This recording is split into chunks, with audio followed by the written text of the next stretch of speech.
سے بے پناہ محبت و الفت کیا کرتا ہے، اور ہر مسلمان ہر انسان جو ہے اپنے اولاد سے محبت و الفت کرتی ہے۔ حاضرین معزز، حضرت ابراہیم علیہ السلام بھی جب اللہ نے آپ کو اسماعیل علیہ السلام کو عطا فرمایا تو آپ نے بھی جو ہے بے پناہ محبت و الفت کرنا شروع کیا۔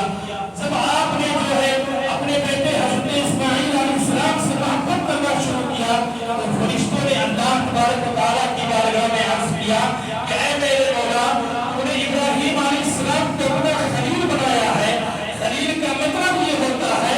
سب سے گہرا دوست، سب سے پکا دوست۔ اب خلیل کا مطلب جو اللہ تبارک و تعالیٰ نے حضرت ابراہیم علیہ السلام کو اپنا خلیل بنایا تھا، اس کا مطلب یہ ہے کہ حضرت ابراہیم علیہ السلام جو ہے وہ اللہ کی رضا کے خلاف جو ہے ایک کام بھی نہیں کیا کرتے تھے۔ خلیل کا مطلب یہی ہوتا ہے۔ فرشتوں نے رب کی بارگاہ میں عرض کیا اے میرے مولا، تو نے ابراہیم کو اپنا خلیل بنایا ہے، حالانکہ خلیل کا حقدار تو وہ ہے کہ جس کے دل میں جو ہے اے میرے مولا تیری محبت کے علاوہ کسی دوسرے انسان کی محبت نہ ہو، کسی دوسری چیز کی محبت نہ ہو۔